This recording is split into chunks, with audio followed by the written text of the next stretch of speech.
突き抜けてゆくわ痛みさえも It's my reality もう一度光さえも追い越してくような速さで限界超えてたゆらぬ my Hello YouTube, Somebody's BC back again with a new video series where I go around in Ontario here looking for arcades or game stores. This particular episode is episode 1, Toyratt. It's a retro game store that I found out about recently. Apparently it's been around for a while, but I haven't found it, and I just found it recently, so I decided to check it out today, and it was fantastic. So I'll do a quick review now and show you what's in there. This is only part 1. I have to go back and film interviews with the owners and whatnot later on. So please stay tuned for that and enjoy. 1, 2, 3, 4. 1, 2, 3, 4. 1, 2, 3, 4. Turn the beat back.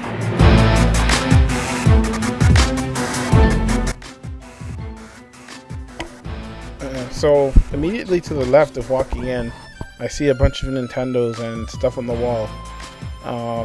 Starting with these games here. Some old PlayStation games, some old Xbox games. This really funky Mario poster, which I wish I had. And then I look back over and there's a Pac-Man record from the 70s. That song Pac-Man Fever, yeah, it's on that. Final Fantasy, CVS2, Killer Instinct, Bomb, Star Raiders, Zelda, that kind of thing. Look over, there's some more Nintendos, some GameCubes. They got a lot of old gaming magazines. I don't know if these are for sale, but they're there, and it's just cool to see. Kind of Nintendo Power and stuff like that I haven't seen in years. Although Nintendo Power is still making magazines. An old WrestleFest cab, some old Ghostbusters posters, an old school Ghetto Blaster, and here are more of the game magazines. I pull one out here. It's a Game Pro. Who remembers Game Pro? That was so sick. I don't know if any of those are for sale or if they're just there for show. But we move along now, and there's their grand opening shirt. The rip-off of the Nintendo logo and stuff. And here's some more books. 20 years of Nintendo Power. These are all in Mylar. Final Fantasy Guide, Nintendo Power Advance, a PlayStation magazine with Parappa Rappa, and some sort of Super Nintendo magazine. There's an employee and a pretty hot MILF beside her, and that's confirmed for my friend John Bread and JJ. That MILF has significant and they're playing some old school Super Mario Brothers on a system which I'll get to in a minute. And I'll just zoom in on some of these older products like cards and stuff. And there was an old school can of C+ up there that looked delicious. I'd probably drink it and then get sick subsequently, but that's fine. And yeah, here's some more shots of them playing. It must be the wife of the brother of the owner or whatever, because they came together. There's a Game Gear. The handhelds are kept behind the cash, and there's a Game Gear and its accessories. I didn't even know it had a Game Genie. Oh, I guess there was a Game Genie for everything. And there's a ton of Game Gears there. Good quality stuff. Game Gear was a fun system. A Genesis up there. Don't know how much that costs. Didn't ask, because I have one. Some old school Game Boy and like old school Nintendo imports are also kept behind the counter. As you can see, some of these videos that Kumel-san has is some of the games that are like Star Wars and that Golf. There's a Sengoku Musou 4 who wants to keep Kingdoms 4. I bought that. There's a Bobble cards for Nintendo, I believe, a Famicom. There's a Super NES with the Famicom adapter and Japanese Street Fighter 2. I should have bought that. It wasn't that expensive. Maybe next time. And some more handhelds. Yeah. Get the handhelds going there. Some Nintendo, some Game Boy. You know how it is. They have a lot of really old school handheld stuff in here, and they got some new stuff too. Like back there, you saw PSP and some games. There's not much, but it's enough. This is supposed to be a retro game shop, so that's why. And here's a cabinet where they have some of the unboxed Genesis games. It's a pretty long cabinet, and I couldn't get it all because the owner's brother is standing there. Moving along, there's a table with some clearance items here, as you can see. The bin. Some old school games, PlayStation 2, GameCube, whatnot. Xbox original, Super NES, PS1 even. Grand Theft Auto 4 box. Let's just scroll through some of these games here. And pick up one here and yep. Shadow of the Ninja. That's an old school Nintendo game. Bionic Commando. Really good game, really tough. Mr. Spencer can't jump. Old school Batman. I'm not sure, I can't remember if that was the good one or the crappy one. World Cup, I remember this game. Anyone else remember this game that likes the football? Legend of the Kage, that's a pretty good game too. It was decent anyway. It's hard to pick up there.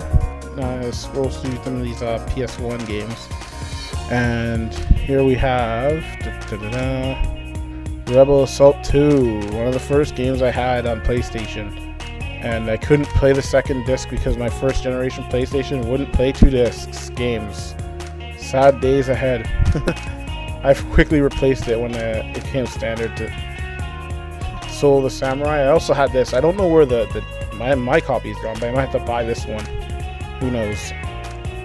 This kind of reminds me of Bushido Blade, but way worse. Bushido Blade was better, basically, is what I want to say. Time Crisis, one of the shooters that I have never beaten in the arcade. It had a unique gun at the time. Now it's just a standard gun.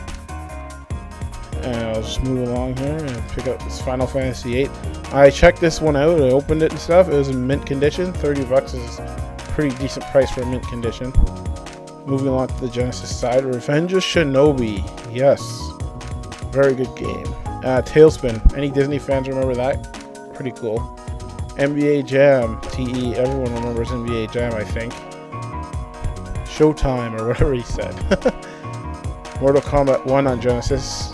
Inferior graphics, but the blood made up for it.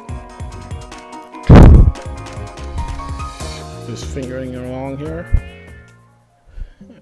Move along and eventually pick up this game here, Sonic 1. We all know Sonic 1. Everyone.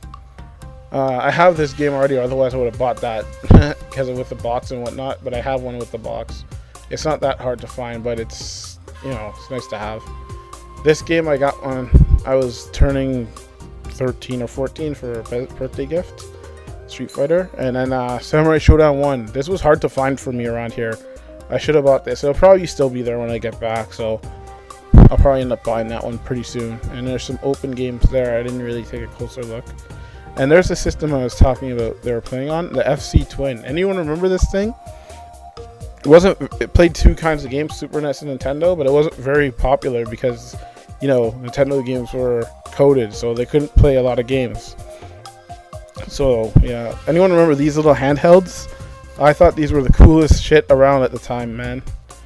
And so we move on to this wall here where they have all the Pong and stuff like that. Old school stuff, way before my time, but still cool to see. And I'm sure cool to own. Lots of it too. In really good condition, actually. It's really sweet. And then move along to a more recognized stuff like Atari and whatnot, and take a look at the shelf here. All these games you recognize, pretty, you know, interesting. They're all in boxes still in nice condition. There's some system, old school, but they try to keep these games in really good. They have all these boxes, and I've never seen that in any other retro stores I've been to, which is not that many, because there just isn't that many around. So yeah, all the boxes surprised the hell out of me. Like, even the systems have, like, you don't really see that often. And now here are some unboxed Atari games and stuff. You recognize all the titles if you're really old enough too. And they put the sticker on some of their consoles.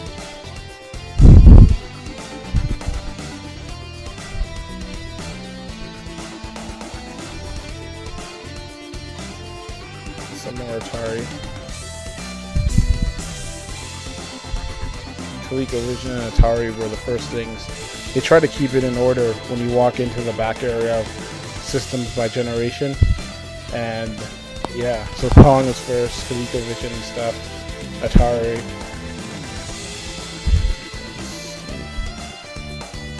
And they've got like a lot of Atari stuff, so I guess that's retro, but it's just not that popular anymore. I guess more of the retro people are collecting like Nintendo and stuff like that. And there's some ColecoVisions. I'll probably buy one of these just for nostalgia, because I did have one when I was a kid, but I didn't play it that often because I got Nintendo pretty much right when it came out. So, and speak of it, there it is, Nintendo, the deluxe set. I've never seen this one with all that stuff, like a gun and the robot and stuff. And here there's a whole bunch of open games. But yeah, I've never seen that set before, or this one, the sports set with a 4-controller plug-in thing. I didn't even know Nintendo supported that when I was a kid.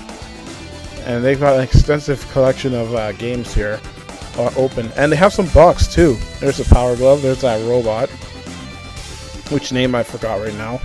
But yeah, see, there are some of the boxed games. I actually found Star Ocean boxed and with the original Zeller sticker still on it. That was impressive. And then go over a Sega Master System. There's a Panasonic system there, but no games for it really. The Master System is quite extensive a collection. I think I'm going to hit this up pretty soon. They even have the 3D glasses, which I'll get to later. But yeah, as you can see, there's a zapper and everything. The little Battlestar Galactica thing there. And the Sega Genesis collection. They got all these games in their boxes, which is nice. And for a real collector who likes like good condition boxes, you can get a lot of them at this store, which I was very impressed with. There's the old school Sega CD and more of their games collection, and a Sega Genesis Game Genie, and an arcade stick for Sega Genesis, which I did. I'm not sure if I even realized they had it. Now this surprised the hell out of me, the Neo Geo CD. And I inquired about it. It was $245 or something, and I was about to say, okay, I'll take it, and he said I already sold it. Shame. I hope they get another one in soon. And yeah, here's some more of those Genesis games. And a Virtual Boy. And here's the Sega CD section and 32X and stuff. There you go, Sega CD games. It looks like a complete collection, and there's the Sega CD I'm used to. Now, I really want that Neo Geo CD.